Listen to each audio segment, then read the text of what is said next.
Hello everybody, welcome back. Today we're going to be doing another guide for League of Legends. I'm the Strategy Professor, and we're going to be talking about patch 7.2, which just came out today. So let's go ahead and jump right in here. So first off, I want to start off with a 7.1 review. Just what was the state of the game in 7.1?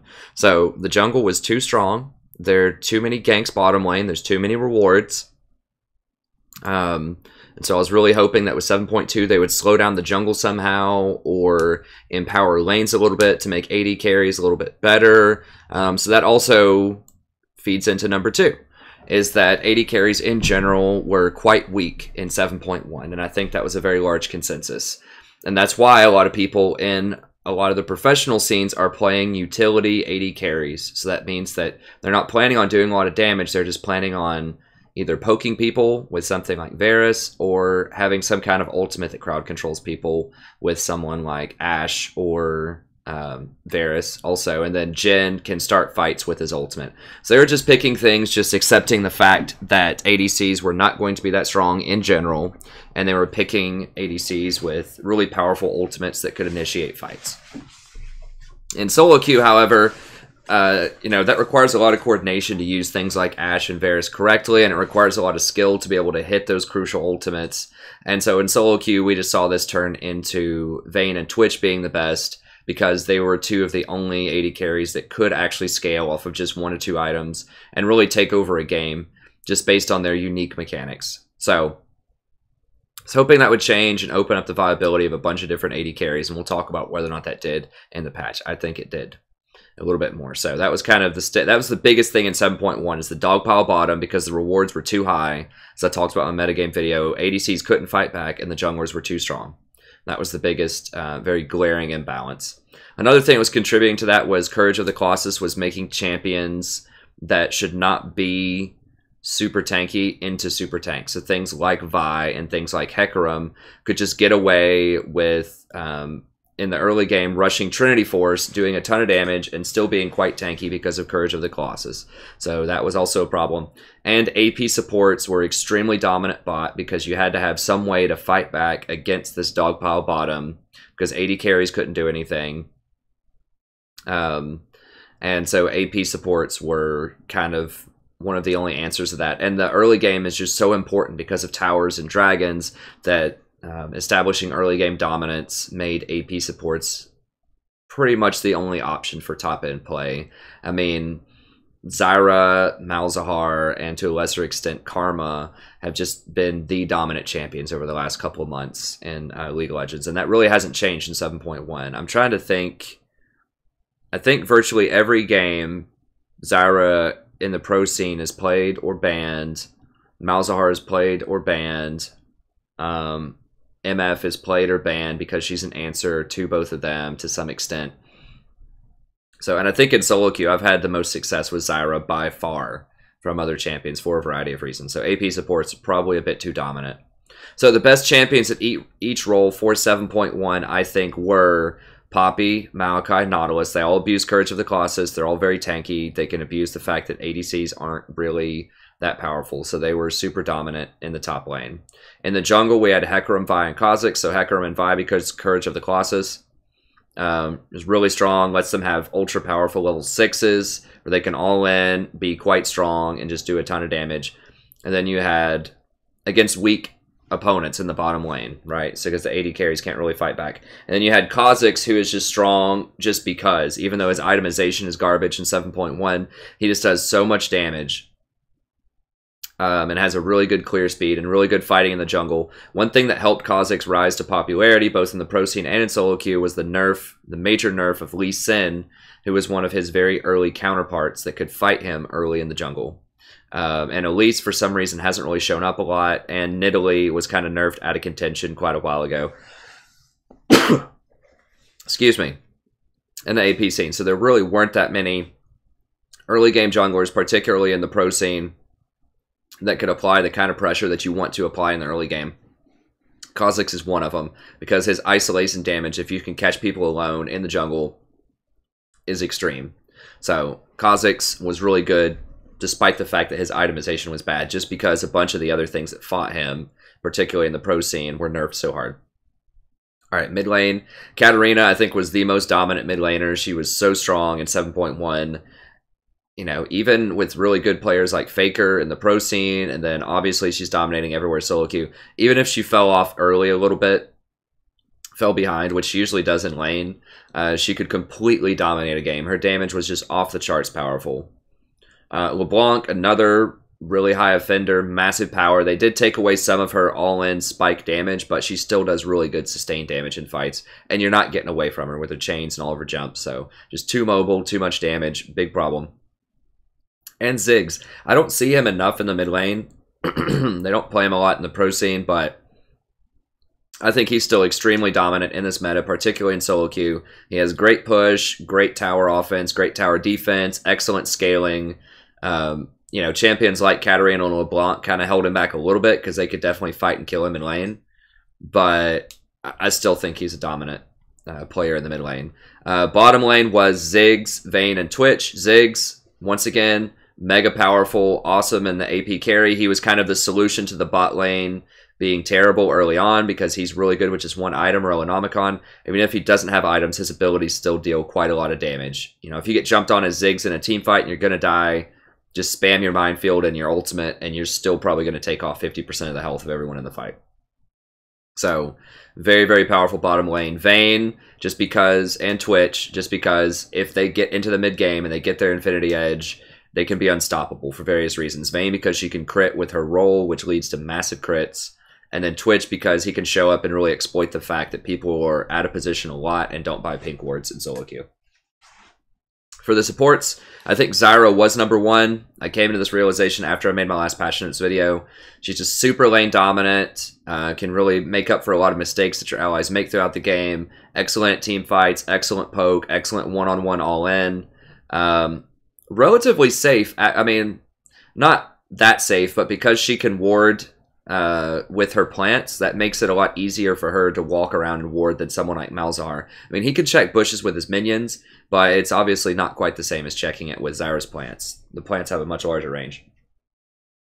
Janna, because Janna was very good with Vayne and Twitch, and then Nautilus, because you just needed some crowd control for all of these massive damage champions running around. Okay, so what's changed in 7.2? That's why everyone's here, right? I just wanted to review kind of where we were so you can kind of see where we're going and why some of these changes impact where we're going. So I have a lot of it written out here, but I'm also going to just kind of go down so you can see it as well in the patch notes. All right. So Warwick, I really don't think he's going to be that big of a player. I could be wrong about this. I feel like maybe in lower elos, where people just don't recognize that he can hunt you with the bleeding effect and they just stick around, they're really low near towers just trying to get one more wave. He might be really good, but it seems like he still has the problem where he can get kited pretty easily in team fights. Although adding that terror to his kit could be really good, where if he jumps in and then he can terror and, you know, AoE crowd control everyone. I don't know how long that lasts. If it's like a 1.5 second terror, that's going to be really good. If it's just like a 1/4 second terror, that's going to be really bad. So I don't know the exact numbers on him. I looked at the preview. Well, I guess I could look right now. Let me see if he's on, if his updated version's on this. I didn't have this in my initial script. What the heck is he? I swear I can do... Oh, there he goes. Forgot the new icon here. Okay, so I didn't actually have this in the script. I didn't research this before the video, but I'll go ahead and look really quick and just give you kind of some on-the-fly commentary here. Okay, so he gets extra bonus damage on hit according to level. So around level 24, he gets extra magic hit. Okay, that's okay. Okay,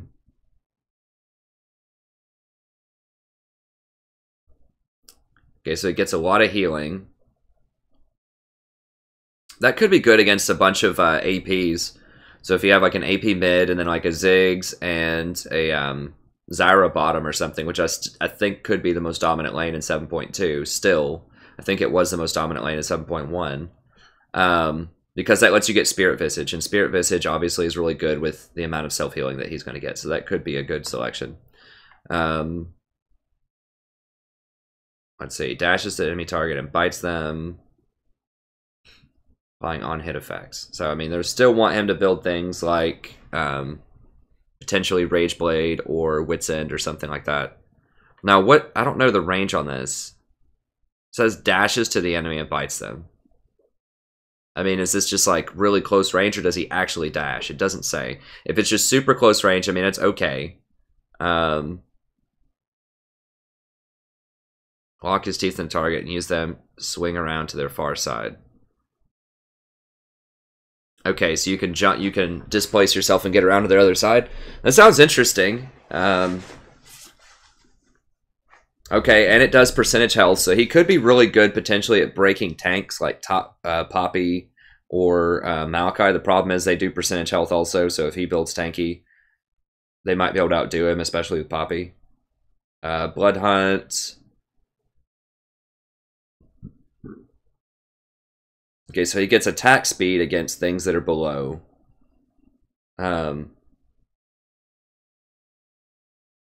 While moving towards them. Now, what's the range on that? It's global. I mean, that would let him basically run really fast around the entire map, pretty much. And you get triple the movement speed. Is that 110 bonus movement speed? No. Up to 55 bonus movement speed. That's still extremely good for just getting around the map and, you know, getting places. Because almost always someone on the map, if it's global, someone on the map is going to be low on health. Like 50% somewhere. So it'll let you run, you know, quickly.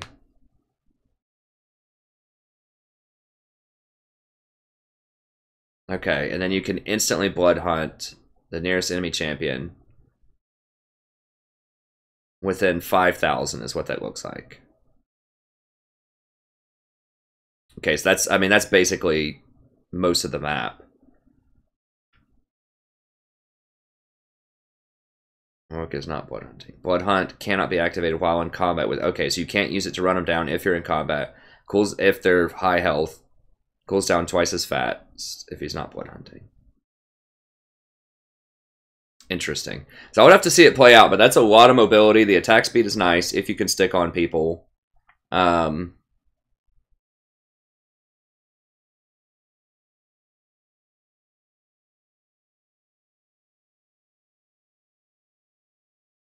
Okay, they flee for 1 second.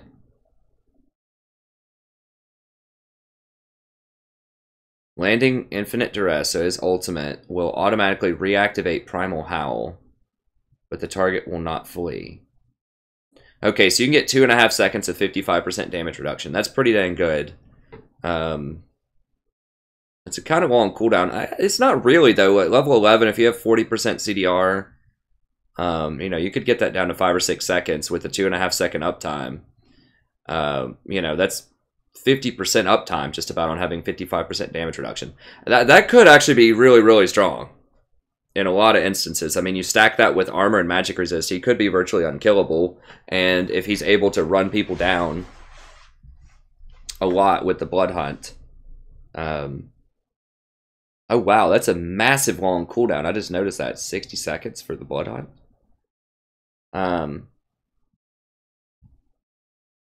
Hunts the nearest champion within a large radius. Oh, so it's not just, it's all enemies get revealed. Blood hunts the nearest. I wonder if that works against invisible champions. So if you could like see a Twitch and hunt them, that could be really good actually. That could be a good counterpick to something like Twitch or Rengar. If they try to go invisible and you blood hunt them. And then if he gets close to him, then he gets that movement speed. Okay, so he can switch. So it's always going to speed him up and give him that bonus against somebody. Okay. 1 second flee, it can be good.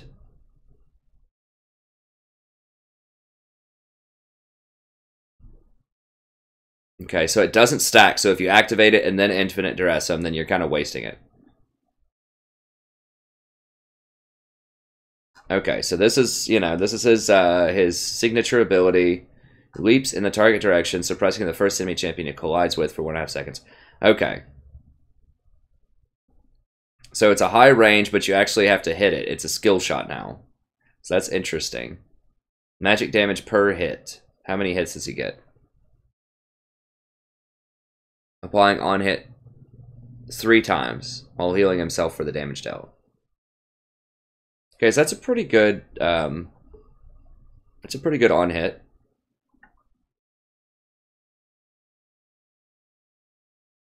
Okay, so you can't stop his jump, which is standard. Like, he used to teleport on top of him. But you can knock him off of it. 1.5 seconds. So he hits every half second. I mean, he seems okay. I think he could be good, like, in niche situations where they have invisible champions if Blood Hunt works on things like Rengar and Twitch or Evelynn. I'm not really sure how it interacts with Stealth or Camouflage, but that could be a pretty good pick. I mean, this damage reduction is what has me intrigued. Like, he could stand up and maybe fight other people quite well. Because if things like Kha'Zix and Graves are going to be really powerful, which I think they are, and you stack a lot of armor, like you get Ninja Tabi, I don't know, Deadman Sunfire or Deadman's Plate, and then you activate this and just go all in on him, I mean, you might be able to beat him up.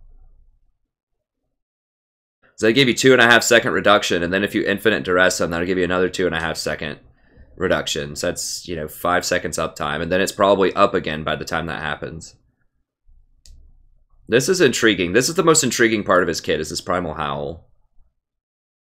The percentage damage is nice. It's pretty good ratio on the magic damage. Pretty low cooldown. I don't know. We'll see. I would have to watch him in action. There's a lot of changes here. Okay, I think he could be good.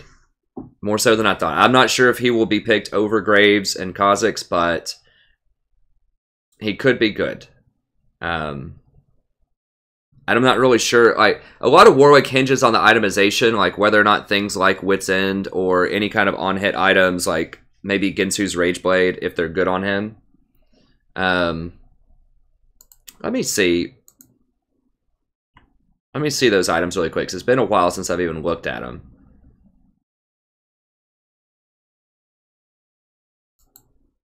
Okay, let me see Wit's End, because people just don't build them anymore. I mean, attack speed's okay, magic resist is okay. +5 magic resist and reduces the target's magic resistance by 5 seconds. Stacks up to 5 times. So that could be good if you have an AP team and they have an AP team. It's really expensive though. Like, they need to lower the cost of this item. So Wit's End still looks pretty bad. Boy of the Ruined King would obviously be pretty good on him for the on hit. Rageblade's extremely expensive.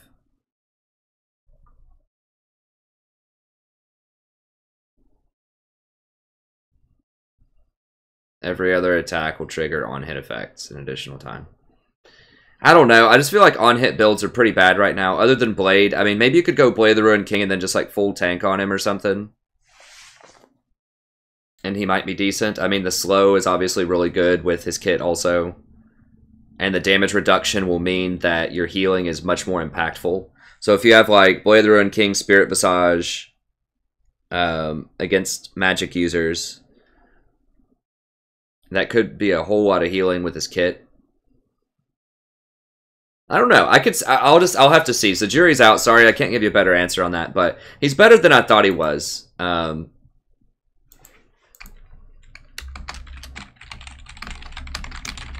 I'll put it in there. So he might be a top 5 pick.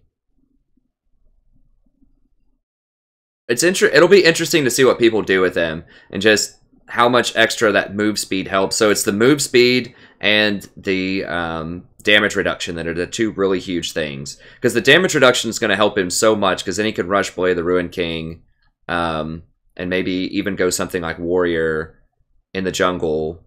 I don't know if you'd go Warrior. You'd probably just go Cinderhulk. But it'll let you rush Blade of the Ruined King and still have some tankiness, at least in the early game, I think. That's my guess on it. Okay, Akali. I still think she's going to be a niche pick, not really that great. Although, you know, boosting up her ultimate, you know, an extra, what is that, 40% damage, 10 on 25, 40% damage. is nice. But the fact that they're nerfing Gunblade so heavily, which is something we'll talk about a little bit later in the video, I think that is going to hurt her way more than this buff helps her. So what little she was picked, I think is going to fall off quite significantly. Especially if Warwick can Blood Hunter. Everyone's going to be playing Warwick the first couple of days. But yeah, I think there's better options almost all the time than Akali. She's okay. I mean, she can do well, but I think there's probably better options. Okay, Darius. I know a lot of people are going to rejoice at this. I really don't think Darius is that much of a problem, but he is such a terror in low elo because people don't know how to position against him. So I can understand why they're doing this. You know, and anything under platinum, he can really cause a lot of grief, and people just get so mad because he just does so much damage without any damage items, and he's tanky, and that's just a recipe for people feeling dissatisfied in the community. So they're reducing his hemorrhage, and obviously I don't play Darius. I don't play against Darius a lot, so I can't really comment on exactly how much these numbers are going to impact him. They look pretty significant. The big one is this one though, the Q Decimate. Because I think that's going to mean that tanks and other tanks and fighter champions might actually be able to kill him. I don't know. I'm thinking like a Fiora that jumps in like really close range to him to where she's only going to get hit by the handle and not by the blade itself. That's a lot less damage. That's 15 on 50. That's like 30% less damage. So that's a really big deal in terms of dueling someone like a Fiora, who I think can already beat him up top lane, or a Riven, maybe. So I think this is going to hurt him a lot against those melee champions, good players who are those melee champions that go all in on him, like a Riven or a Fiora. They might actually be able to beat him. So I think this is going to hurt him quite a lot. I think he was already kind of a niche bully pick top lane. I think there were better picks if you wanted to be a bully like Jace, who scale better than Darius, but I mean, he's okay. He was already kind of worthless later in the game because you can kite him so hard most of the time. So, I don't know. It's okay. I think this is going to impact bot. So what will this do? Like in lower elos, maybe, or low? I'll just say lower than platinum. You know, this might help out just other melee supports. Or not supports, other melee top laners that could be good. I mean, people that like Fiora, that like Riven, that like Yasuo, all of these things, they're going to have a better time against Darius. Although I still think he will be pretty strong against them. This will help out just a little bit. Alright, with Gragas, jury's out. These are really good buffs, especially for the early game. So what really killed Gragas? He was the premier jungler in early spring of last year, but they gave his ultimate a cast time. So now it was always like, I forgot what it is, like a 1 second before it hits the ground. Maybe it wasn't that much. Maybe it was only half a second. It was enough, though, where you couldn't just, like, belly flop, flash onto them, and instant ult, and knock them back with no counterplay. So, that really hurt him a lot. And they made some other nerfs to him along the way. But, you know, this is a lot. This is 50% more healing in the jungle on cast. So it's going to make him much more healthy.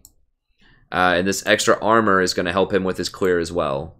So, yeah, exactly what they said. It's going to help him safely finish his first clears. So if you need an AP jungler, he's probably one of the best ones. I still think Elise is really good too. I don't think this is going to be enough to buff him back into contention. I just think Graves and Kha'Zix are going to squeeze out everyone else. They're going to be so good in the jungle with these lethality changes. So it's okay. I just don't think it's enough. I could be wrong. Maybe if Kha'Zix and Graves are banned a lot, he could maybe step in. Because, I mean, the fall of Vi and Hecarim, I'm hoping, especially Hecarim, and I think it's going to happen, and I hope it happens, might open up some room for him a little bit more. We'll see. Okay, Graves, True Grit's duration is refreshed. I don't think this is going to make a difference as far as I can tell.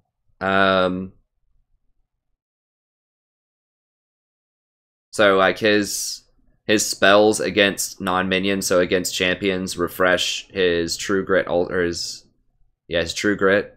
I mean, it's good. It's a buff. It's good. I think he's going to be a top-tier jungler, the first or second highest jungler, because of the lethality changes we'll talk about here in a little bit.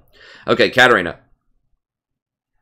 So this is quite a nerf to her Shunpo, and the reason this is really significant is because of Gunblade, because she always gets Gunblade.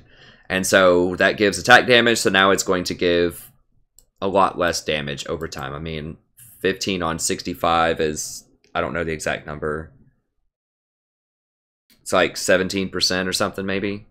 No, it's more, it's like 22%, something like that. Whatever, around 20%. Less damage on the Shunpo, or less of an ability power on the Shunpo, which means it's 20% less damage on the damage part of the Gunblade. Now, she didn't buy any other 80 items, so it's not going to affect if she gets, you know, Morellos or Ludens or all that stuff. It's specifically with Gunblade. And just, of course, the base damage, because she gets AD per level. So it's a slap on the wrist. I think the bigger nerf is going to be on Gunblade. So I think that... wow, they're referencing one game that Faker played. Like, are they nerfing this because Faker played it in one game in the LCK when he beat up generic Greenlings with Katarina? Come on, guys. She did need a nerf, though. So this is a slap on the wrist. I still think she'll be really good. But this and the Gunblade nerfs are definitely going to knock her down a peg. Okay, Lulu. I've really come to love Lulu lately. I think she's very, very strong in the current meta. She's very good against Malzahar. She's a great lane bully against things like Thresh, and she's really, really good against Kha'Zix because she can boost people up that he's trying to assassinate, and she can W and turn him into a critter for 2.25 seconds. And that makes her also good against any other kind of lethality AD assassin. So she's pretty good against Rengar, good against Kha'Zix, and both of those are going to rise quite a bit on this patch with the changes. So I think that alone is going to make her stronger. And then they're helping her early game a lot. I mean, at level 1, going from 9 damage on hit per Pix. Remember, Pix hits twice. I believe 2 or 3 times, actually. So that's a lot of extra damage early on. Going from 9 to 15 and scaling from there. So that's pretty big. And then Glitter Lance costing a lot less mana early on is going to be another... 17% less mana at level 1 means there's going to be a lot more harassment opportunities early on.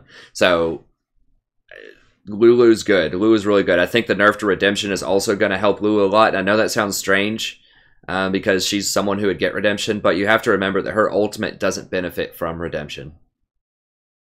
So, she doesn't benefit from Redemption nearly as much as champions like Janna, Sona, Soraka, Nami. All of these champions benefit way harder from Redemption. So what that means is that if this Redemption nerf is really big, which I think it is, then people just straight up may not play things like Sona or Nami much more. They might switch over and start playing things like, Nautilus or Zyra or Thresh or whatever. And Lulu is much better against those champions. She has a very hard time against the poke heal champions like Sona, Lulu, or Sona, Nami, stuff like that in lane, because they can poke her and heal, and she can't heal. She can poke, but she can't heal.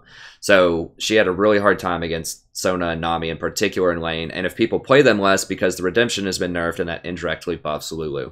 So these two buffs help her harass out a lot early on in lane. She's going to be very good against... She's already good against Malzahar. She's going to be very good against Kha'Zix and Rengar, and these are going to help her just overall.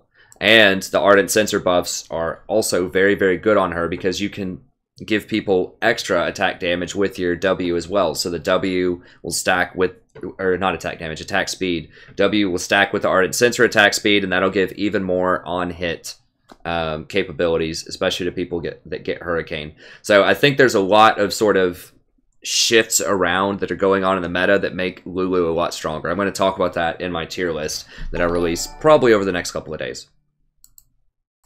Okay, but yeah, Lulu, I've come to really like her a lot more in solo queue. So I had liked Janna more than Lulu, but that might be shifting. We'll see. I still think Janna's probably better, especially with certain combinations, but Lulu's certainly very good. So this helps Lulu. Master Yi Double Strike. So it's going to be difficult to tell. Master Yi is actually surprisingly very high skill cap champion to play him at the top level. I only know this because I've seen a very high Master Yi player, a Diamond 3 Master Yi player, that I duoed with some at the end of last season. And the things you can do with him are just outrageous. You can dodge so many skill shots with his Alpha Strike.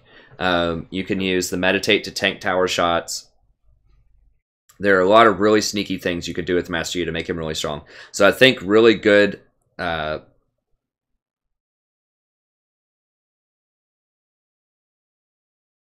okay, instant cancel uses... Okay. I just read the to be clear here. So I'm not a Master Yi Grandmaster, but this is going to be really good for people that are good with Master Yi. Now, I'm not sure if Master Yi will be a premier jungler. I think that Kha'Zix and Rengar and Graves can still beat him up pretty handily, one-on-one in a lot of situations, but I don't know. This is certainly very, very good. So I think we'll see more Master Yi. I think he'll be stronger, but he's a very high skill cap champion because you need to be able to dodge tower shots and dodge abilities and things like that with his Alpha Strike.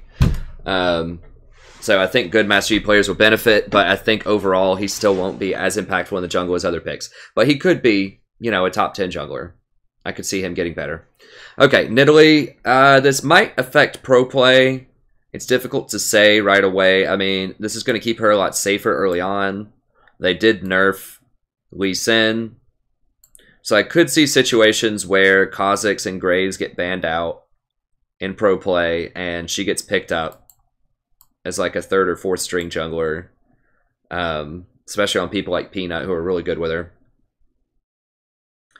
But, I mean, because one of the things that hurt her, why she stopped getting played in professional play, is her early clear was really dangerous, and champions like Lee Sin rose to prominence, and the importance of the early game became foregrounded in the last patch. And so I think this will make her safer, though, having more health, base health, and then having a heal that helps her stay topped off in the jungle is going to help a lot. And this trap change is difficult to predict, but I think it's going to help her...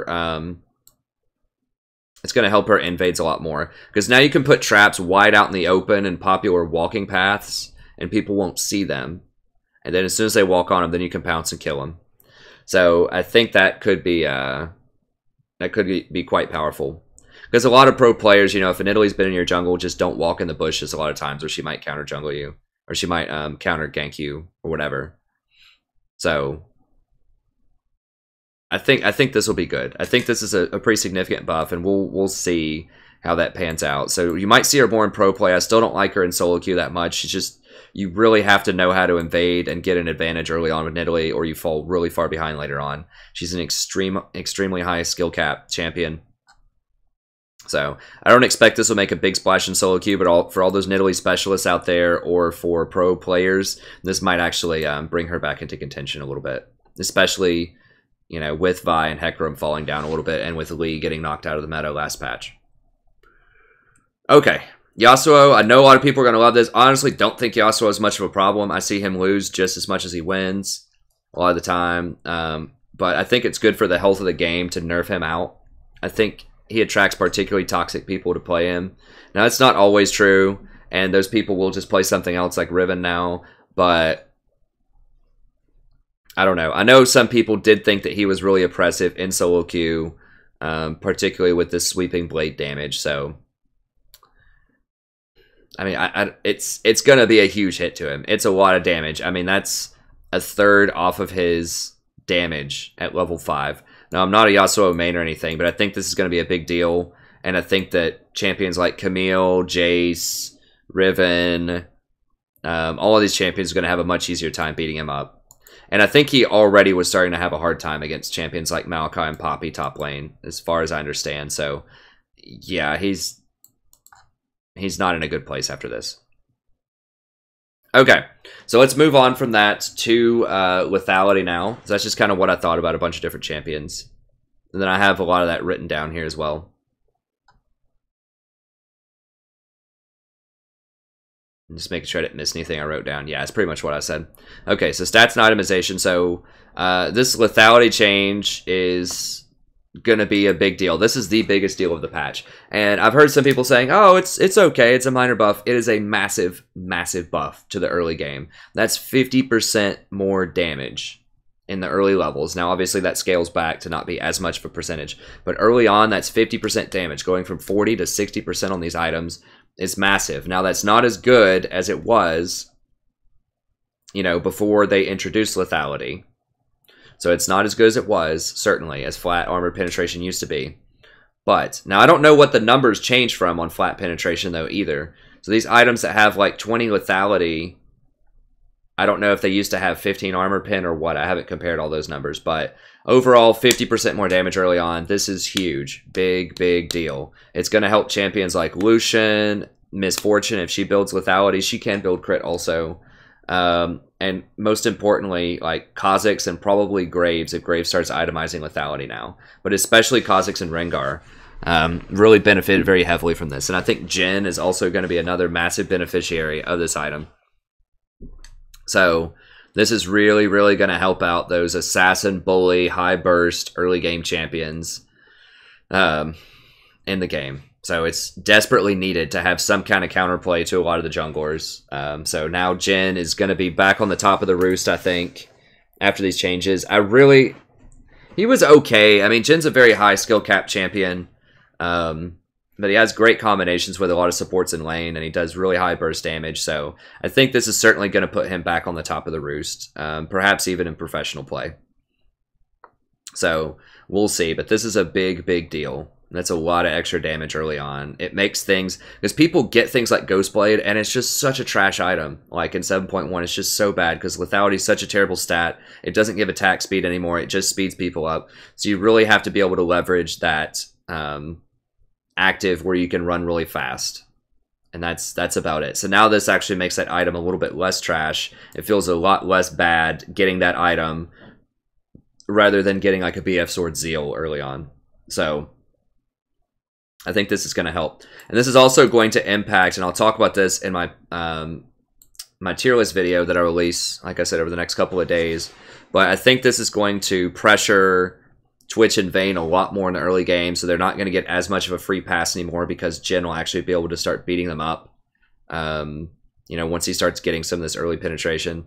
So I still think that Vayne and probably Twitch to a lesser extent will be good AD carries, but this is certainly going to bump up the fighting power of Lucian and Jhin early on. And that's really when Lucian and Jhin are strong, like early last year, that really pushes Vayne out of the meta hard, because she could just get murdered in the early game. And so I don't know if we're quite going to go back to those levels of suppression, but I think this is going to be a lot better. Also, the fact that some of the tanks that Vayne needed to be in the game to fight, like Hecarim and Vi, and to a lesser extent Maokai and Poppy, aren't going to be played as much probably. So, you know, we're going back to an assassin type of meta, and Vayne's not good in that kind of meta. She's really good against tanks, because she doesn't have very high burst damage to deal with assassins. So, I mean, her Q, like her roll crit with the Q is nice, but it's nothing like, you know, something like what a Jhin could do when he hits someone with a lot of lethality with his fourth shot. Anyways, and to complement the overall lethality itemization buff, they're buffing lethality items in general. So they're giving the Night Stalker 75% true damage, and I think I had it. I don't quite have it pulled up here. I don't think. Let me see. No, maybe I can. Let me pull it up really quick, and I'll show you that item. Now I'm not sure if this will be an item that people get. 65 attack damage is kind of low, but the fact that lethality just became a better stat, this might be a good second or third item if people are going to get Ghostblade, which a lot of people have been getting Ghostblade, and then you get this item, then it might actually be okay. That's kind of a low number for lethality, and it's expensive, isn't it? Yeah, it's 3,200 gold. This is 2,900. I don't know. We'll see. I'm not sure if it's going to quite be enough to pull this back in there. I think with Kha'Zix almost certainly would want this item. 200% lethality is true damage. So they're increasing at 50% on a true damage on hit when you hit somebody. So that's big. So like, just for context, like 75 true damage. If someone has 100 armor,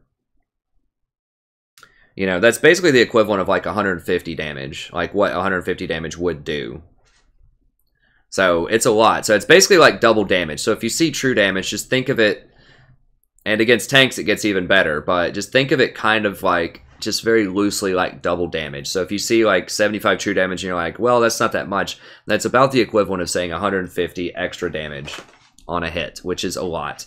And then you get 200% of your lethality now. So, you know, if you have 15 off of this and then 20 off of Ghostblade, that's 35, you know, double that would be 70. So now you're looking at 145 true damage, which is like an extra 300 damage on hit with this when someone goes unseen. Which, I mean, this is just obviously really built for Kha'Zix, right? So when they go unseen for 1 second, which is, I'm pretty sure when he goes invisible, it's for 1 second with his ultimate. So he gets to proc this twice.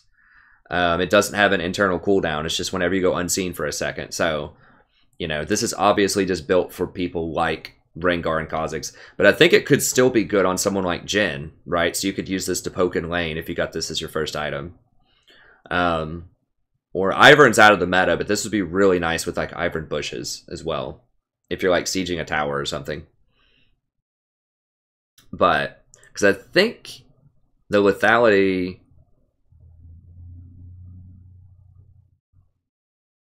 I think it would apply to towers. I'm not sure about that one, but the blackout wards I'm not really sure of either. I don't know how. I'd have to watch and see. I don't know if they actually see them. So I talked about this in the preseason video, and I still don't have a good answer because I never play these champions, and I just haven't really seen the interaction. But like, if someone actually, because no one gets this item basically right now. So if you walk over a stealth ward, for example, do they see you and then it goes, and then it gets blacked out, or do they not see you at all and it goes blackout and then goes on cooldown? Like, that's really important. Can they see you for that split second or not? So I don't know. We'll find out though, because I think more people are going to be getting the Duskblade. So stay tuned. Also, Edge of Night is getting a buff, which is the next thing I was going to talk about. So this is another lethality item. A lot more people have been building this. It's super annoying to try to cut through this, like on a Nocturne when he has a Spell Shield and Edge of Night, if you're trying to crowd control him. This is going to be really good against something like Malzahar. Like, yes, you can hit him with a Q first and, you know, bust that shield, but that's an X or an E first, but that's still taking damage out of your kit, and that means you're not immediately ulting him. You have to do something else first, and sometimes that can be a big deal. So, anyways, I think this item can be pretty good. People are getting it more and more. It's really annoying to try to deal with this when you have crowd control. Or like if you have this and it's a Rengar or something, then they get this and then they get to bust out of your ultimate also. It's a pretty good item. It's really annoying to deal with as a support. It's only 3,100. It gives 60 attack damage, and it gives some magic resist, and it gives lethality. So I think that a viable build, and once again, that lethality stacks to give you more, you know, more on hit here, more true damage here. So I think a viable build for like Kha'Zix and Rengar, and maybe even, I don't know if Jhin would get this full build, but you know, you could start seeing builds that are popular that are, you know, Ghostblade, Edge of Night, Duskblade. And I think that could be a very viable build, especially on champions like Jhin, like Lucian, and then especially Kha'Zix. I think that might be the go-to build for Kha'Zix. Jhin, Kha'Zix, and Rengar. I mean, they might still get Maw Malmortius, but Edge of Night also gives you that magic resist and spell block. And it gives you the lethality. They all get Ghostblade already. And so if you're going to get Ghostblade and you're going to get Edge of Night, you're kind of priced into getting Duskblade because you're getting so much extra bonus, like true damage, off of that hit. I think the cat wants over here again. Okay, come on. Come over here, Sadie. She likes to hang out sometimes. She's like up on the back of my chair. You want over? Come on. There you go. Okay. So yeah, I think that anyone that likes lethality is going to benefit a lot because they not only just tremendously boosted it, but they boosted the items a little bit as well. So I don't think it's going to be like completely squeeze out crit build champions. I think that, you know, someone like Caitlyn is still going to be good with Infinity Edge plus, you know, plus Hurricane, but, and Vayne will still be viable, and, you know, Twitch as well. But this is certainly going to hurt them a lot. This is going to be very viable, not only because, you know, Lucian and Jhin will be a lot better, but also because Kha'Zix, Rengar, and potentially Graves. I mean, Graves might even go a build like this.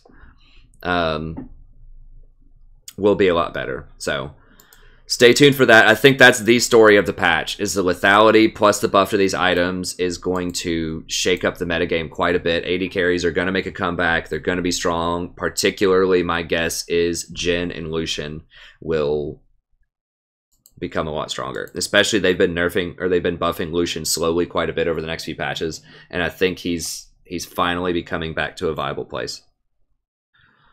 Okay, especially because there's all these close range assassins. Like, people aren't going to be doing as much poke, you know, because there's going to be Rengar, Kha'Zix, things like that. And so that makes Lucian a lot better because he can blow those things up really fast and kite them a lot better than most other AD carries. So I think that's all going to help Lucian. Okay, Gunblade. How are we looking on time here? Okay, we'll try to see if we can sum this up in an hour. Gunblade, pretty big nerf. This is going to hurt Katarina primarily, but also Corki to a lesser extent. Corki can still build Trinity Force, I think, can still be really strong in the mid lane. He may have been going Trinity Force plus Gunblade, I'm not really sure, in the mid lane. And I'm not sure why that's happening. Like, I feel like I would prefer Ziggs over Corki, but I don't know. A lot of people have been playing Corki mid. I haven't really studied it or thought about it that much. I haven't seen it that much in solo queue, but it's been a pro play thing. I think he can be really good in the mid, but I think a lot of it had to do with this Hex Tech Gunblade and its active being so strong and such an awesome power spike early in the game when you get it. People just couldn't fight you anymore. I mean, having an active that does 250 damage, like, what did that thing cost? Wasn't it like a 1,200 gold item or something? And you could do a spike 250 damage. I mean, you get a 1,200 gold item on your first back, and then you come back at level 5, and they're going to have, you know, 800 health on a squishy mage in the middle. And so you get to do like over 25% of their health on an like an item activatable. It seems a little out of line. So I think that's what they're trying to dial it back into. So I'm just looking here to just see what was up with that item.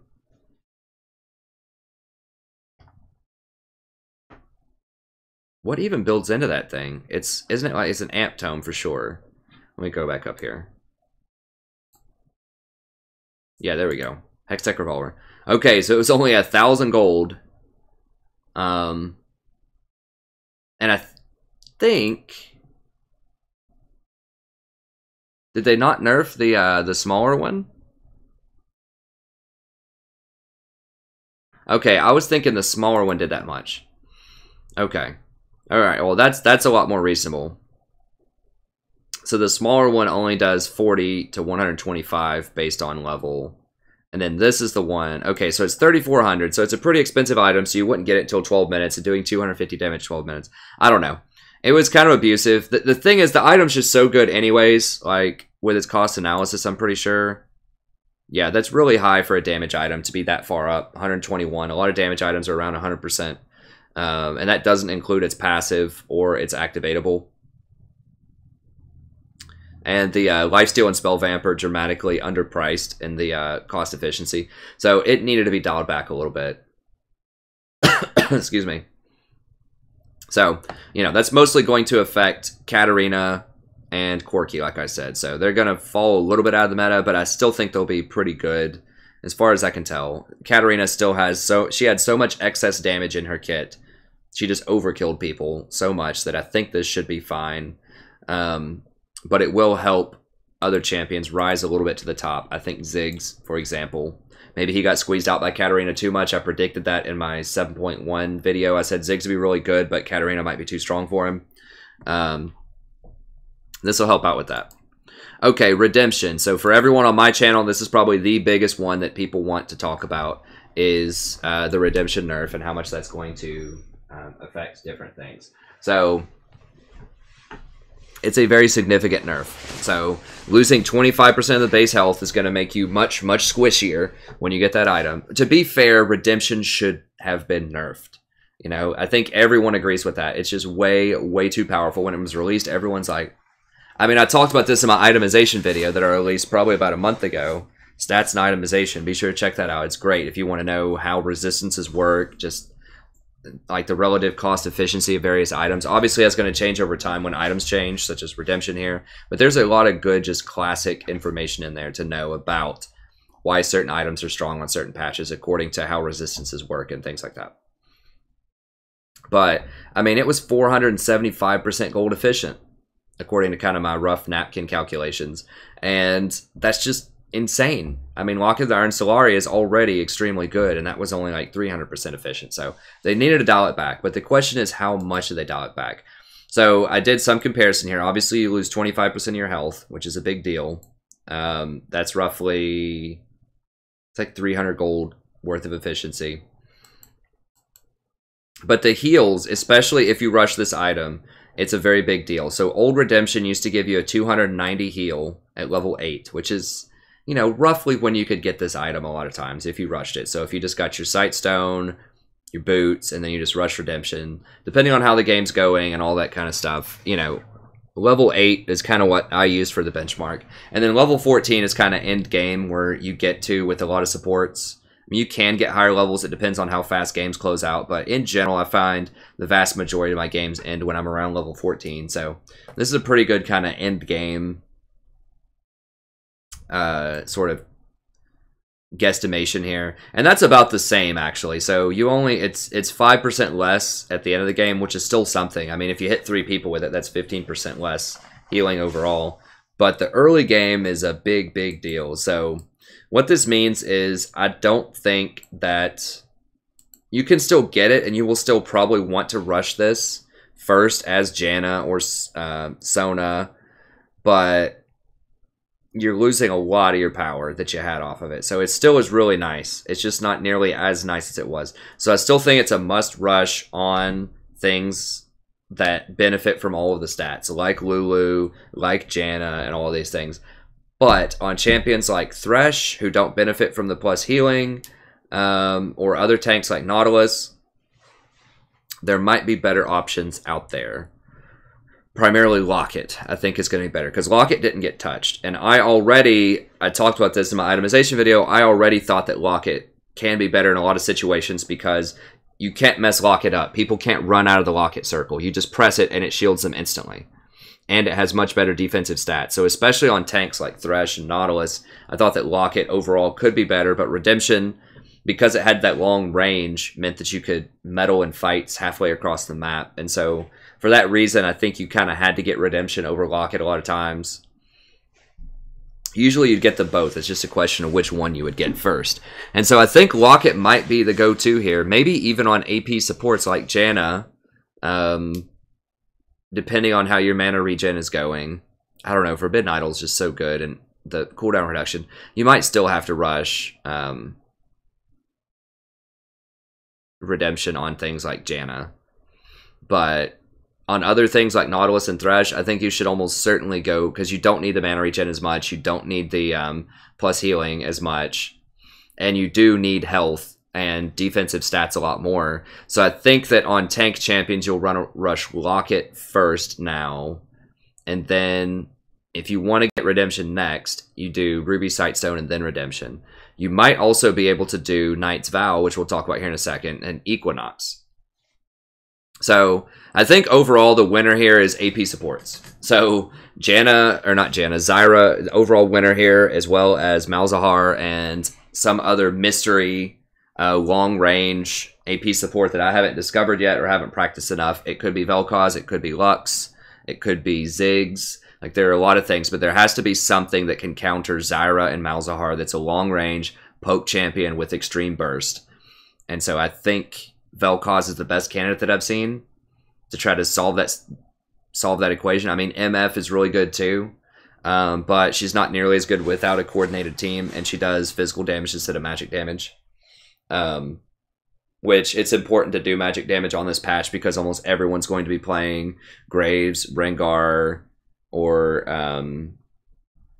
Kha'Zix in the jungle in this patch, which means if you have an AD top laner also, which will probably be popular as well, then you're going to need another AP on your team. It can't just be the mid, or well, it's not optimal for it to be the mid. Usually you want at least 2 people with both types of damage. So 2 people that do physical damage and 2 people that do magic damage on a team, just to keep it relatively balanced.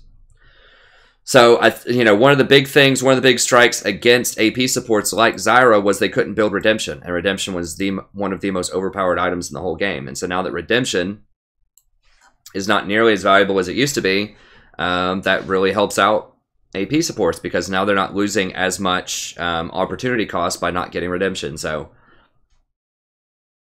Zyra is the true winner here. All right. So, Knight's Vow and Equinox. These are a couple other changes that they made. Oh, we got to pick it up. This is going to be like an hour and 15 at least. I always say I can do it in an hour, and I never can. There's just so much to say, so much to talk about. This patch really is going to shake things up quite a bit, I think. So Knight's Vow, 100 less gold. Doesn't seem like a lot, but in the context of Redemption being nerfed, this could actually be a decent thing, especially with someone like Graves. I love Knight's Vow on Graves. It helps keep him alive. He usually has a lot of lifesteal when he gets Death's Dance, so I think that's really good. And it heals you up a lot because he does so much AoE damage with his abilities. Because remember, Knight's Vow is not just auto-attack lifesteal that gives you health, it's all abilities that they do. And so people who have big-time burst AoE actually heal you up quite a lot. So, I think Knight's Vow might be more valuable. And one thing here that also helps is Eye of the Equinox, and this is huge. Gets 10% CDR. Now, it costs 100 more gold, but this is massive. So one of the major reasons that, I mean, it's not the only reason, but a big kick in the pants for a lot of tank supports is that their forward item is garbage. Eye of Equinox is just bad. Like the AP one is the best, Eye of the Watchers, because it had a really useful stat, AP on it, and it had CDR. And CDR is so important on supports because it's really hard to get to 40%. Because a lot of the AP items don't have CDR on them. The ones that you get, such as Rylai's and Leandri's and Void Staff, none of those have CDR on them. So that hurts. And then just the tank items that you get don't have CDR either. So Knight's Vow doesn't have CDR. Locket doesn't have CDR. Frozen Heart's just really bad compared to things like Locket and Redemption. Redemption does have some CDR, but that's only 10%. And so you're just really lacking a lot of CDR. You had to get Ionian Boots, run CDR runes, and just kind of pray that you could get somewhere around 30%. Well, now this Eye of Equinox helps a ton because you can get the forward item and just not feel like total garbage because you don't have CDR. So, especially with the Fall of Redemption, like I just talked about, it'll still be played, but not on every single support anymore. So now a more viable build for tank champions like Nautilus, might be Rush Locket, Eye of Equinox, and then Face of the Mountain. Or not Face of the Mountain, Knight's Vow. So that could be a viable choice that was really good. That wasn't really a choice anymore because you had to go Redemption most of the time. And if you go Redemption and Locket, that's 2 activatables that are very powerful, which means you have to get Ruby Sightstone. So now that you have an alternative, now that you can get Eye of Equinox instead and get CDR off of it, that doesn't quite make up for not having the 20% item reduction, but 10% on your abilities is certainly a step in the right direction. So I don't know if this will be picked more than Ruby Sightstone, especially if people still go Locket, Ruby, Redemption on things like Nautilus, which is totally possible.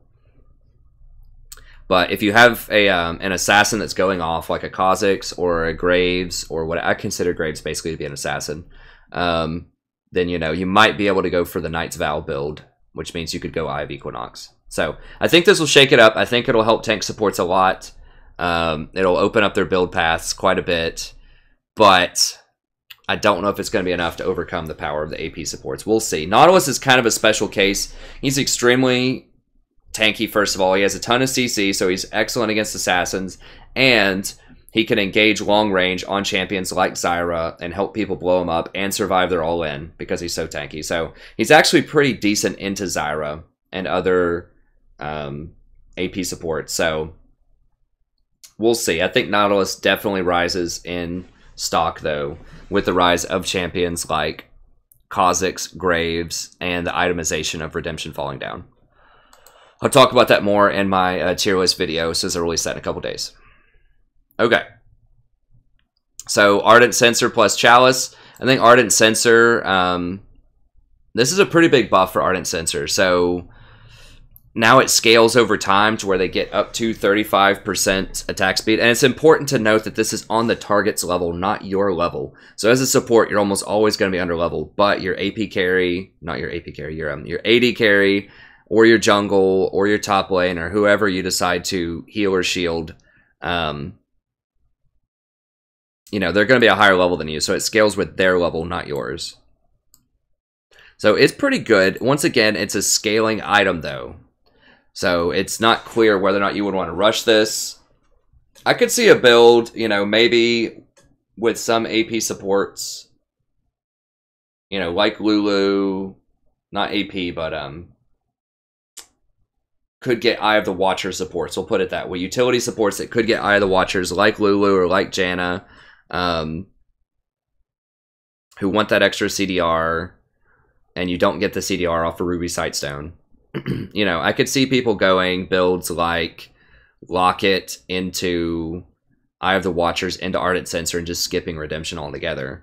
If you have a really strong, especially a Hurricane using Ardent Censer. Now, Hurricane's important because it applies on hit. And so this health drain, if you get 35 and you're hitting 3 people in a team fight with Hurricane, that means you're healing for 105 per swing, which is a lot. That's a lot of lifesteal. So on top of any other lifesteal they have. So if they have, you know, Warlords plus whatever that QSS item is that gives you lifesteal as well. I mean, you're talking they could be healing as much as 200 on hit. So that's quite a lot for someone like a Caitlyn.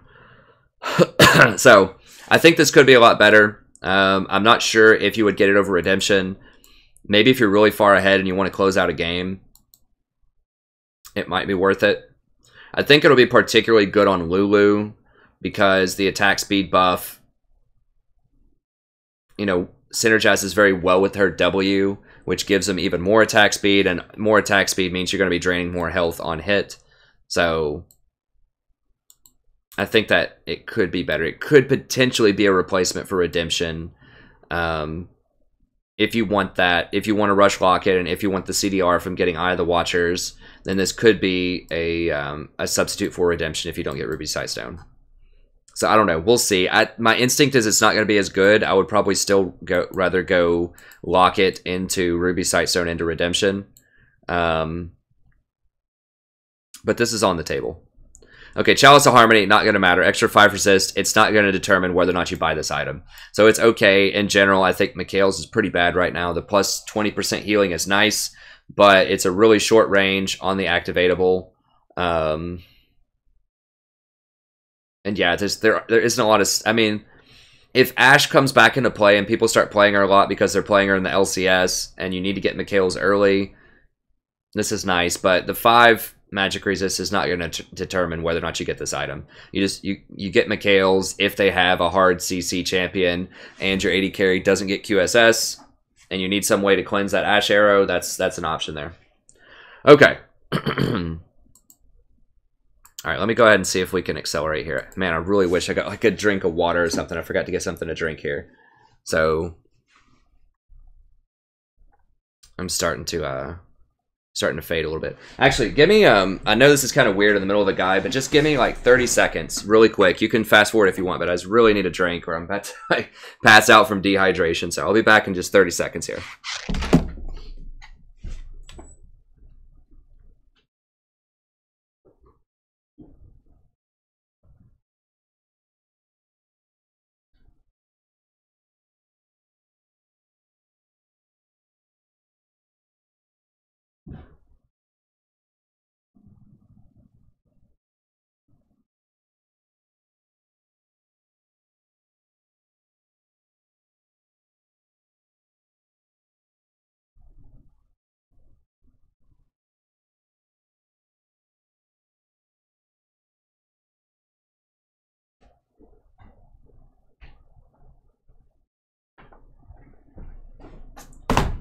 Alright, sorry about that.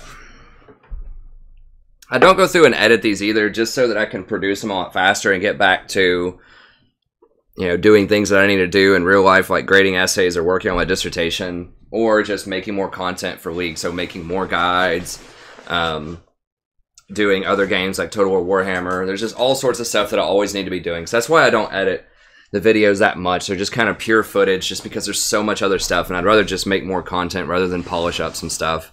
But, you know, maybe in the future I'll polish a little bit more, but right now I just kind of go for volume of content rather than bells and whistles. And I try to make it good, insightful content, but just not a lot of bells and whistles. Okay. That's much better. All right. So final things here. So the jungle, the overall thing that you need to understand about the jungle, I'm not going to go into all of these like in detail, but the camps are tougher, and the clear times are going to be longer. They're trying to make it so that people won't leash anymore for the jungler. So this is going to help champions like Zyra once again, because she can leash very, very hard. So things that can leash really hard for junglers are going to help out a ton, because they're stepping back the initial timer by 3 seconds. So they don't want people being full health and still having smite after the first camp. So this is, you know, champions that can't leash that much, you're either going to lose experience in lane, or you're going to... your jungler is going to fall behind. So that's what they say here. They specifically want you to have to choose whether you lose experience in lane or whether you help your jungler. So they're trying to slow down the junglers. So that's going to slow down a lot. It's going to cause a lot of rage probably, because people are going to say, help me leash more. This is bad. Well, you just can't help leash as much. So, you know, things like Malzahar and Zyra, who give really, really strong leashes to junglers, are going to be even better in that sense, because letting your jungler keep their smite after the first camp is a pretty big deal. Okay. Yeah, Gromp is a lot more dangerous to fight. Krug is a lot more dangerous. So they're trying to stop people from these all-in cheeses at level 2. Thank God, because it's really, really annoying. Or I guess it'd be level 3 cheese. So they want you to get more hurt in the jungle. They want you to be banged up. They don't want you to gank as much on your first clear in the jungle with the vast majority of junglers. So that's going to stop people from showing up with red buff in your lane, you know, level 3. They already kind of stopped that a little bit, but it's going to stop it even more, where they show up full health level 3 when you're level 2 in lane, and just dominate you bottom lane. So let me see, what is this? Honey fruit. It's not going to matter as much.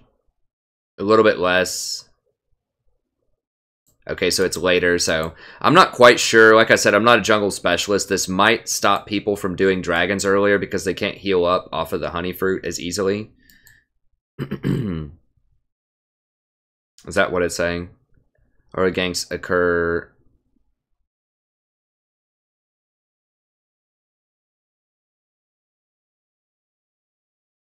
Yes, okay. So they're pushing it back to, once again, make the junglers hurt in the jungle. So they can't gank as frequently, as often. So they're pushing it back. So they're really trying to make it to where the junglers just don't completely trash bottom lane and sit on it. Which, hats off to them. They've recognized that's a major problem. So they're not nerfing all the junglers or the jungler items. What they're doing is just making the jungler itself tougher by making the camps hit them harder. And they're taking away some of that free sustain that they get from the honey fruit. So overall, this should slow down early game fighter junglers quite a lot, which is good. I mean, this helps Kha'Zix. Kha'Zix clears very well in the jungle. He scales extremely well into the late game. He can do damage in the early game, but he's not like world renowned for his early game ganks, right, a lot of the time. So this is going to help him quite a lot. So this is going to hurt people like Lee Sin even more. Lee Sin stays pretty healthy in the jungle. And Nidalee. Now, they are offsetting this by buffing some people like Gragas and Nidalee in the early game, but we'll see. Overall, I think this is going to be great. I'll talk about it in my meta analysis here in a second. Like, how do I think this is going to change the game? But overall, what you need to know is just junglers are going to be slowed down. They're not going to be ganking as much. They're going to be a lot less powerful in the early game. Masteries. Courage of the Colossus. I think this is a huge deal. I haven't done the math on all of this, but going from 3 to 54... per enemy.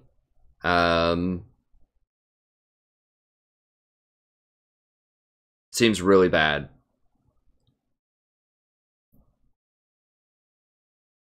Now it's per enemy champion, but the thing is, like, a lot of times you're not diving into, you know, 3 or 4 different champions.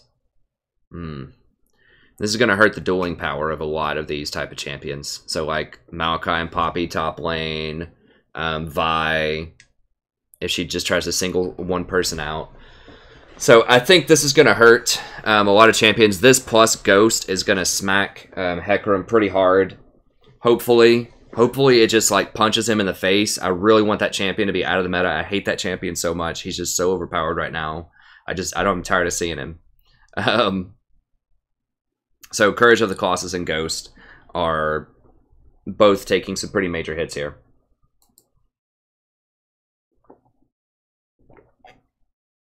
So I think this is going to hurt Hecarim and Vi, particularly in the jungle. I think true tanks like Poppy, Maokai, and Nautilus will still be okay. I mean, they could even go back if it's bad. I mean, they could just go back to Grasp of the Undying or whatever and probably still be really viable. But Hecarim and Vi can't do Grasp, and they don't really have a lot of other options. They have to do Courage of the Colossus. So I think this is going to be a pretty good smack in the face for him. Ghost, this is going to hurt not only Hecarim, but anyone who like uses Ghost to immediately escape to try to stay safe. So like Victor, Orianna, a lot of mid champions were using Ghost. So I'm glad they nerfed this. Ghost just feels like it was way too powerful. It had a really low cooldown, and you could just instantly run and catch up with people or get away from ganks without having to use your flash. It just felt really abusive in a lot of matchups. So I'm glad they're nerfing that a little bit. So, I mean, Hecarim can use it and still have his 2 seconds to get in there and engage. So maybe it won't hurt Hecarim as much, but we'll see. I think the Courage of the Colossus plus the lethality changes are going to help a lot, because now people can actually kill that Hecarim who's rushing Trinity Force first, or they can kill the Vi who's rushing Trinity Force first or in the early game, especially because they won't have Courage, but they'll have a lot more damage with the lethality items too. So I think that's a big deal. What else? Rotating game modes, bug fixes. There's a couple of these bug fixes that looked interesting. So number one, they eliminated some inconsistencies with how control wards reveal and disable wards. I'm not sure what that means.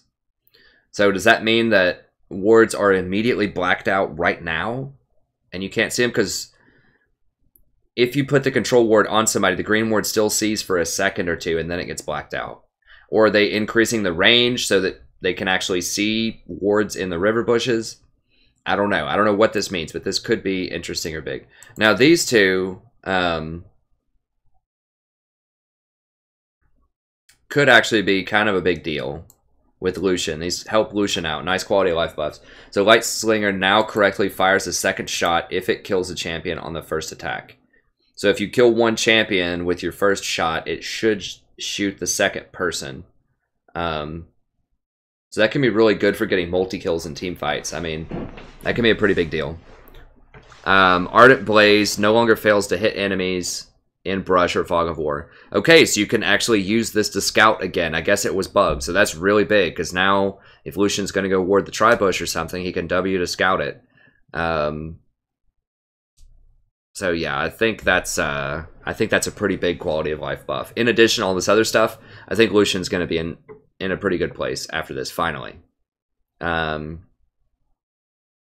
and I don't really know all this stuff. These are very specific to skins, mostly. I don't think those are a big deal. I think these two, like, I don't know what this means, this first one, but that could be good. And the next two are both pretty good buffs for Lucian. Not like game-breaking massive things, but they're pretty dang good quality of life buffs. Okay, so what does all this mean? And we'll hopefully finish up at, by an hour and a half here. As usual, these take much longer than I thought they'd do. I had to research and set all this up for like 2 or 3 hours before also. So it's just been like an all-day affair to make this video. But I really want to, churn out some good content for you. Okay, so what are the overall meta shifts? What's going to happen as a result of these? Okay, so number one, lane dominant champions are going to become a lot stronger, because jungle's not going to be there to break it up, and the lethality buffs are going to help do a lot more damage early on. So now when you start getting those pieces of your lethality for your Ghostblade or whatever, then you can actually feel stronger early in the game. Now I know something, I mean, like, let's look at an example here. to show you what I'm talking about, like how much stronger this could be early on. It's going to look at Ghostblade, because I think that's what most people will rush for their lethality item. Yeah, you wouldn't rush like the Knight's thing, Knight's Shroud, or the Drakthar. I don't think you'd rush those first. Maybe the Drakthar, but I think it's still probably going to be Ghostblade.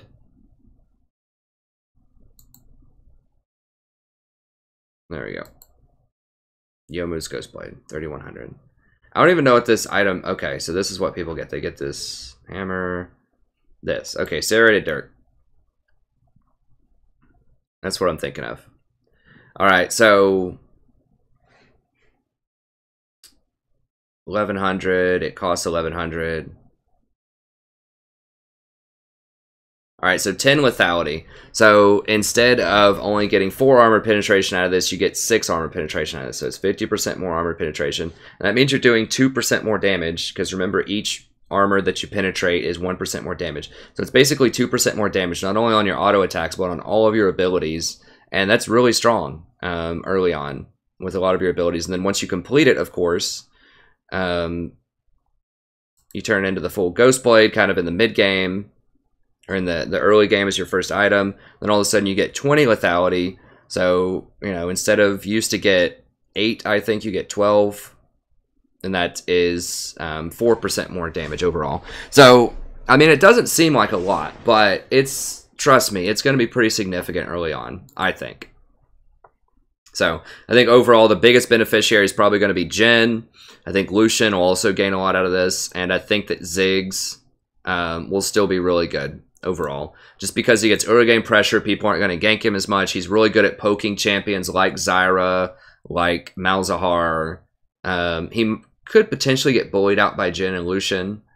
We'll see. But his itemization, his early game damage is still going to be much higher than theirs. So if they're going for this lethality, like early penetration stuff, then he's going to be bigger. And also, because people aren't going to be playing these hyper carry 80 carries like Vayne, like Twitch nearly as much, then Ziggs is going to be much stronger, because that's one thing where he falls off in the late game. If they have if you have a Ziggs and they have a Vayne, they're just going to do so much more damage. But if they only have Lucian or Jhin, who are really kind of early to mid-game champions and don't do nearly as much later in the game as something like a Vayne, a Twitch, or a Caitlyn do, then Ziggs will still be much more relevant, because he'll be closer to them in power level as the game progresses. It's just hard for him. Once that Vayne and Twitch get to a certain level, he can't really keep up with them later in the game. So it still helps out Ziggs bottom. And I still think Ziggs will be a top tier bottom player. Okay, AP supports become stronger. I talked about this quite a lot already. And I'll talk about it more in my tier list video. But basically, Redemption falling off, the rise of lethality junglers, and safer lanes. Mean that you can harass people a lot earlier. It means that you're not losing as much opportunity cost by not buying Redemption. And it means that people are going to be playing squishy lethality junglers that you can blow up very easily. So it's really hard to blow up, you know, Hecarim or Vi once they get a few health items. But you're going to be able to blow up Kha'Zix, Rengar, and Graves virtually at any point throughout the entire game. If you're playing something like a Zyra or Malzahar. Now there has to be some kind of hidden AP champion that's good against Zyra and Malzahar that I just haven't played a lot. It could be Vel'Koz. I played him once at the beginning of last stream. It was pretty fun. It needs to be someone who has good poke, long range, and good burst. That's AP damage, and that's really good. So champions that have given me trouble in the past as Zyra and Malzahar have been things like Lux, Vel'Koz. Who else is a terror? Xerath can be really annoying to deal with. Not really sure other than that, but there's got to be someone out there. I think Vel'Koz might be the next evolution or whatever in the bottom AP on AP. I mean, you can do MF like Misfortune, but she's an AD like user, so you really want the AP to balance out when you're going to have an AD jungler virtually all the time with these lethality changes. You really want to have some AP in your support role if you're going to go a damage dealer, just to kind of balance out your team comps. Okay, the fall of Trinity tanks is another meta shift. So I think that Hecarim and Vi are going to fall quite a bit. I think they'll be good. I think Vi is going to disappear out of the meta. She's donezo because of the Colossus nerf. In addition to all these other changes, I think she's done. I think Hecarim could still be good. I really hope that he won't be, but I think that he could be. I mean, the thing is, at least Kha'Zix and Graves have some counterplay. That's my thing. Like, if you catch him, you can blow him up, you can kill him. The Hecarim just runs in and one-shots people, and you can't kill him later in the game. And he's really fast. He always gets away. Like, there's just so many reasons that he is just so toxic for the metagame. But so he might stick around. He has so much excess power and toxicity that he might stick around.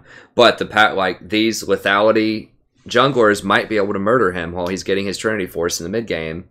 And he won't get that free tankiness from Colossus. Ghost is not going to be as good. People are going to be dealing much damage. The jungler's going to be tougher. Or the jungle itself is going to be harder, so that'll slow him down. We'll see. I'm kind of crossing my fingers hoping here. So I think Vi's donezo, but I think Hecarim might stick around. But he'll definitely get knocked down a couple of pegs. I think super tanks will be okay. So like Poppy and Malachi, we'll see. But the rise of Fiora is definitely becoming a thing because she's really good at breaking tanks with her true damage. So we'll see. I mean, Jace is another major player who's going to get a lot out of this because he builds a lot of the penetration items. He gets Ghostblade, and he'll probably start getting these other penetration items as well. So Jace can still be really strong, and I think he can bully out things like Fiora. I think Poppy and Malachi still beat him up really badly later in the game. Because that flat penetration is all well and good against squishy champions, but against these super tanks that rush things like Ninja Tabi's Sunfire, it's not going to matter. It's like, okay, you shred 10 armor off of someone that has 200 armor. Who cares? It's not going to matter that much. So the real tanks, the ones that build the Sunfire Ninja Tabi type of tanks, I think those will still be really good. I just think that these sort of tanks, like Vi and Hecarim that get away with rushing Trinity Force are going to be a bit weaker. Okay, so the Trinity tanks are going to have a problem, but the true hardcore tanks will still be pretty good, I think. Okay, Nautilus becomes a lot better at the support role, so he has great CC. He's awesome for squishy lethality users. So if you have that Rengar, Kha'Zix, that type of stuff, Nautilus is still going to be excellent. Just make sure that you pop their Shroud of Night or whatever that item is before you use your ultimate. Because that sucks when you ultimate into that. I've done that before. And it's not a good feeling. Because I think Kha'Zix came in hot invisible, or Rengar did, and you couldn't see that he had it activated. And so I just saw him appear and just pressed it, and they had that Shroud of Night, and it ate my ultimate. And I was like a facepalm moment. So just watch out for that if you're playing Nautilus. I think Nautilus is really good against these ranged AP supports like Zyra. He's going to get poked out in lane, but then if you ever get a hold of him with your hook, you can actually kill him and survive their all-in. So I think he's really good into that. And I think the nerf of Redemption is going to help his itemization because he could rush Locket without losing too much collateral cost. And he could even go, I have Equinox and Knight's Vow, if you want to do that with someone, particularly like a Graves, that could be a good bruiser with Knight's Vow. Okay, I think Lulu's going to go up a lot, so she's great against the lethality junglers. I think this might knock Lulu or bring her into an S-class champion, because she's great against lethality junglers because, one, she can just ultimate and immediately give a snap burst of health. So one problem with Janna is you can blow people back, but sometimes they just murder someone beforehand. I forgot Zed with the lethality. Zed is going to be a lot better too. I still don't think he's going to be top tier metal. He might get a lot better with this. We'll see. Lulu's very good against Zed as well. So she's great against these lethality burst champions. She's an excellent anti-assassin, not only because she can, boost up the person that they're targeting, but also because she can turn them into a little critter for 2.25 seconds, and that's a lot of CC. I mean, Janna can knock them back, but they can re-engage sometimes, depending on the situation. And like you have Tornado and your shield, so Janna's still good against them, but Lulu's excellent as well. I think Lulu's great with the new Ardent Censer. As I've said, you know, that seems to stack very well with her W. Also, Lulu with her W is very good on these assassins, right? Just her kit. That's one thing that she excels at that Janna's not as good with, is she helps these squishy assassins get in there, do their damage, and survive.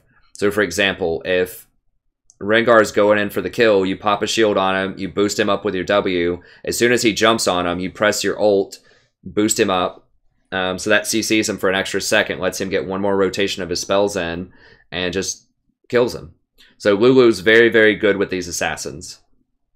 Especially the ones that want to run in out of her heal range. Because Janna's good at peeling back and healing people, but at Lulu, if they dash in and then you boost them up, they get that instant boost of health, and then you don't have to sit there and channel anything. So I think Lulu is good against lethality junglers, and she's very good with lethality junglers. So I think she's going to gain a lot of power. Ardent Censer, like I said, is pretty good.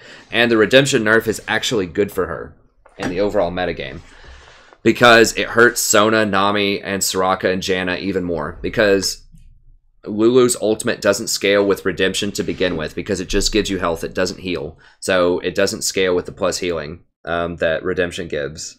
So yes, it's bad for her. Like, it hurts her against AP supports. So it hurts her against your Zyras and your Malzahars. But it helps her against Sona, Nami, and Soraka, because people are not going to be playing that champion nearly as much.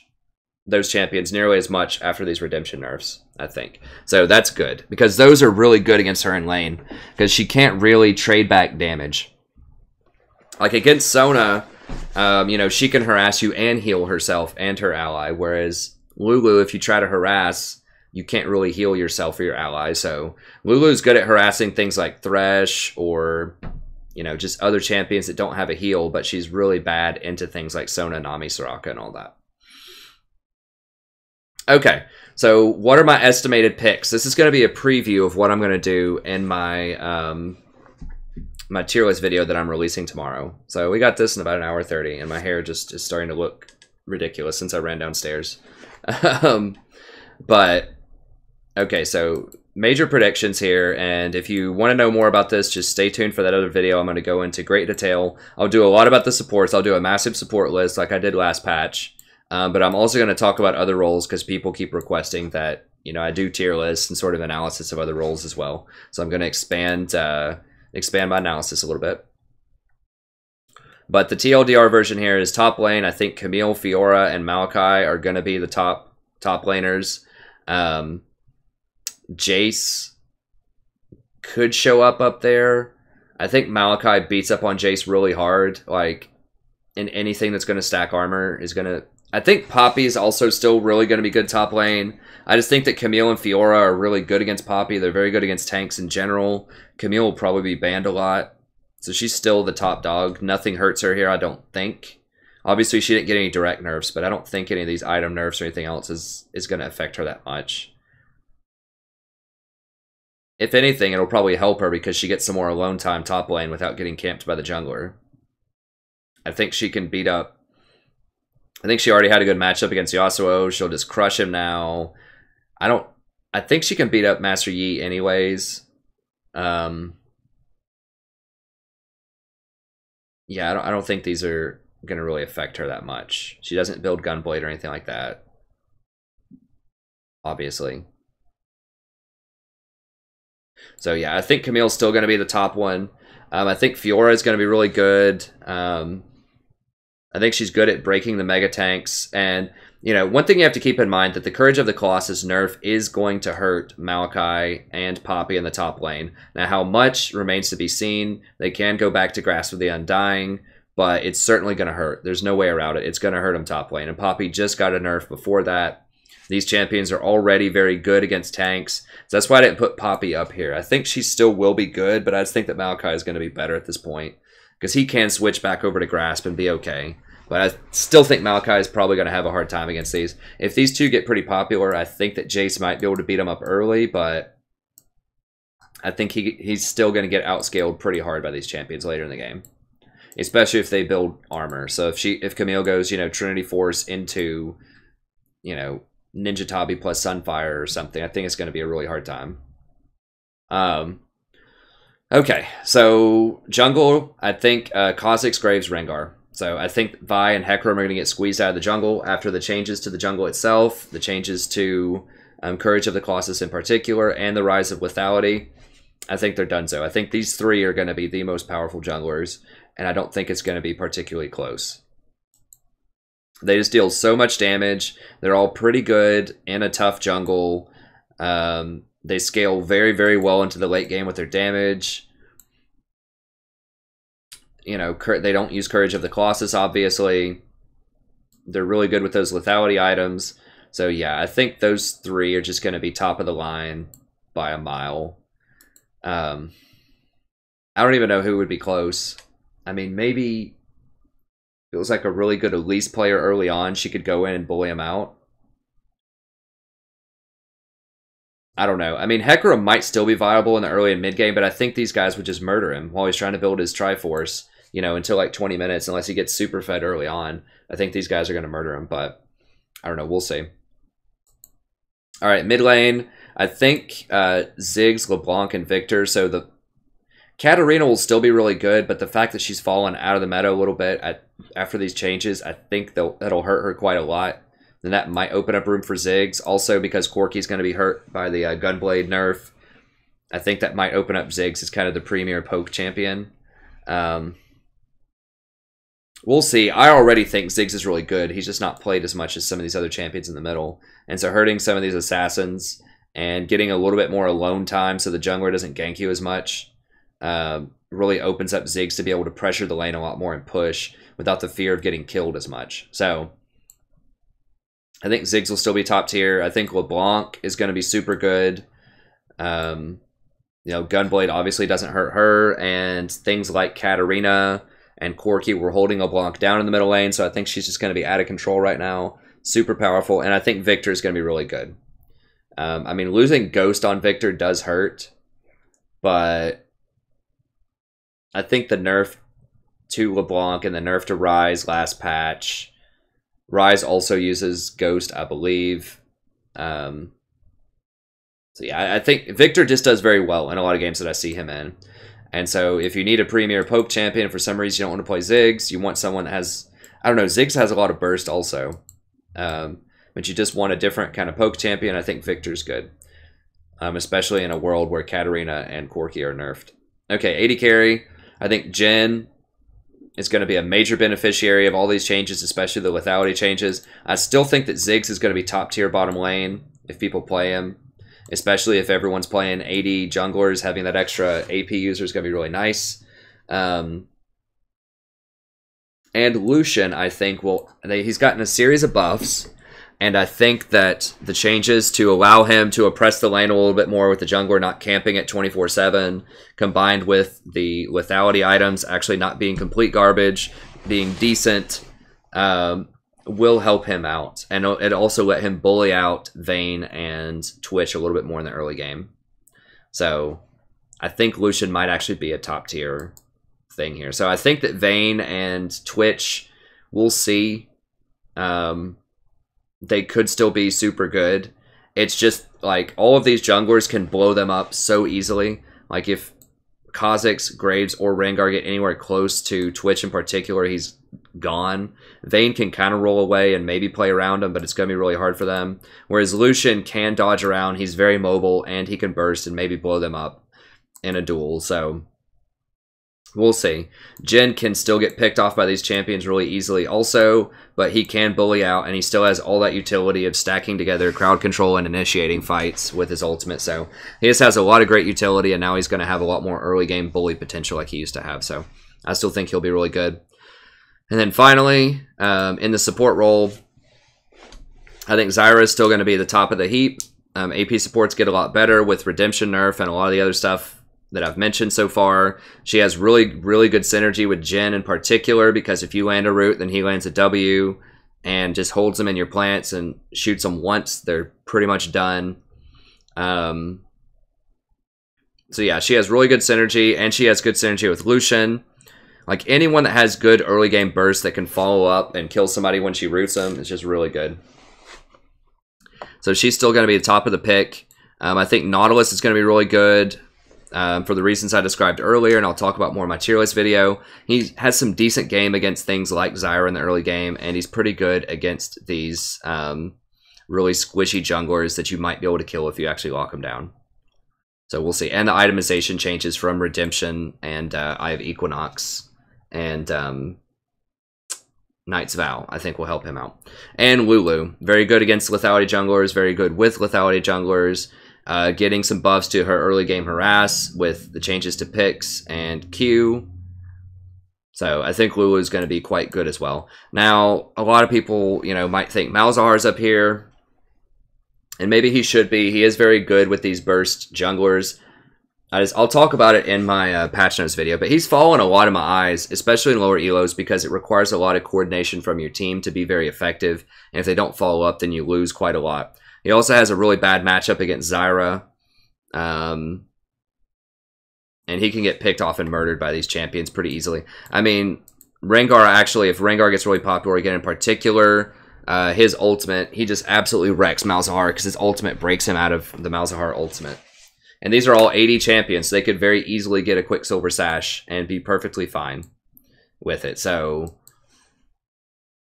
you know, I just... Malzahar can be good, but I think people are figuring out how to play around him a lot better too, so they're not dying to those minions in lane as much. I don't know. He might be top tier, but Lulu is very good against him, and she just got buffed, and she's very good against all these other things, so that's also a thing to consider. So Zyra and Lulu are both very good against Malzahar, and I think they're going to be a lot better on this patch. Nautilus is whatever. He's okay into Malzahar, but we'll see. Okay, so that's going to be it. Hopefully you enjoyed this. That's a lot of stuff going on in this patch. A lot of the meta is going to change. I'm sure, you know, there's a lot of things that I haven't thought about that are going to show up. It's going to change quite a lot, I think, in this meta. So stay tuned. And then I'm also going to do a patch notes video that I just described over the next couple, or not patch notes. My mind is going. I'm so dehydrated.